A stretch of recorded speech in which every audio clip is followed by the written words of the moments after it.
Ẹ kú dédé àkókò yìí gbogbo olólùfẹ́ ìkànnì Jígí alára 24 tí ó kalẹ̀ sí ìlú Ìbàdàn ní ìpínlẹ̀ Ọ̀yọ́, ilé tí a ti ń kọ ìròyìn bíi àkọlé ìtàn tó jẹ́ pé pẹ̀lú ìmísí Odùduwà ní gbogbo rẹ̀ tó ń jáde ní ẹnu àwa ẹ̀yin olólùgbọ́ wa. Ẹ ṣé bí ẹ kúkú ṣe ń bá wa ká lọ, ojú tẹ́ fi ń wò wá kò ní fọ́, etí tẹ́ sì fi ń gbọ́ wa náà kò ní di. Emmanuel Olúwatómọ̀ ọmọ Ajíbádé ní orúkọ ti tèmi. Ìròyìn tí mo sì mú wá fún lónìí ni àwọn àjọ Amnesty kéde sí àjọ orílẹ̀-èdè lórí ìkọlù Sokoto, iye àwọn tó kú sì dé 28. Ìròyìn rèé lẹ́kùnrẹ́rẹ́. Ìròyìn tó bani nínú jẹ́ ló ń bọ̀ láti ìpínlẹ̀ Sokoto, níbi tí ìkọlù àwọn ọkùnrin kan sí abúlé kan ti fa ikú àwọn ènìyàn púpọ̀.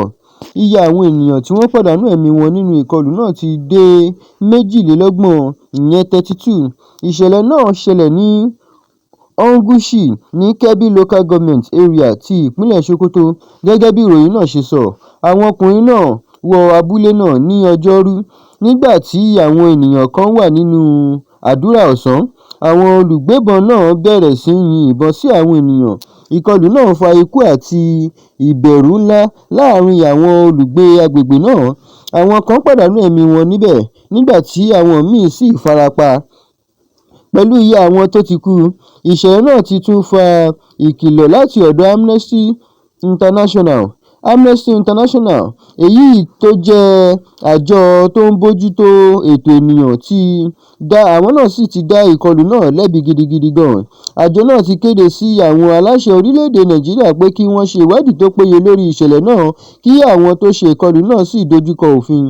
Amnesty tún bẹ̀rẹ̀ pé kí ìjọba ṣe ìgbésẹ̀ tó yẹ láti dáàbò bo àwọn ará ìlú tó ń gbé ní àwọn agbègbè tí irú ìkọlù bẹ́ẹ̀ ti ń ṣẹlẹ̀.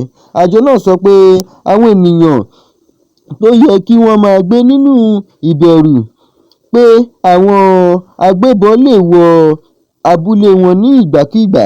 Ìṣẹ̀lẹ̀ yìí ti tún bẹ̀rẹ̀ sí bí àpẹẹrẹ bí àìsí ààbò ṣe lè kan ìgbésí ayé àwọn ará abúlé. Ní ọ̀pọ̀ àwọn agbègbè ní àríwá Nàìjíríà, àwọn ará ìlú tún ti ń dojúkọ ìṣòro àwọn ìkọlù, jíjà àti jíjí ènìyàn gbé. Irú ìṣẹ̀lẹ̀ bẹ́ẹ̀ máa ń ní ipa tó pọ̀ lórí ìgbésí ayé àwọn ènìyàn. Àwọn àgbẹ̀ lè bẹ̀rù láti lọ sí oko wọn, àwọn oníṣòwò sì lè ṣe iṣẹ́ wọn dáadáa. Àwọn ìdílé tún ń fi agbègbè wọn sílẹ̀ nítorí ìbẹ̀rù fún ẹ̀mí wọn.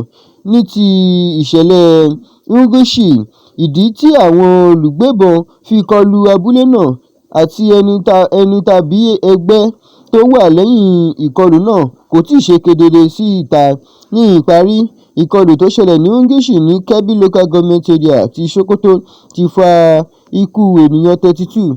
Amnesty International ti dá ìkọlù náà lẹ́bi, ó sì ti kéde sí ìjọba Nàìjíríà pé kí wọ́n ṣe ìwádìí, kí wọ́n sì mú àwọn tó ṣe ìkọlù náà wá síwájú òfin, kí wọ́n sì mú ààbò àwọn ará ìlú pọ̀ sí i.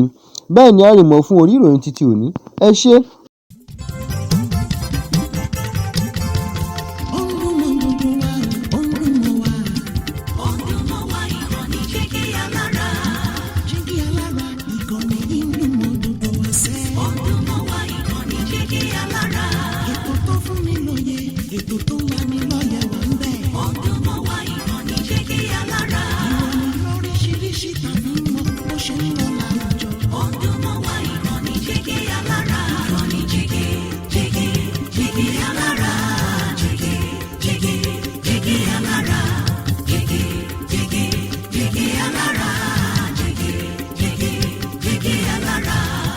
Ìkànnì Jígí alára 24, bàbá gbogbo.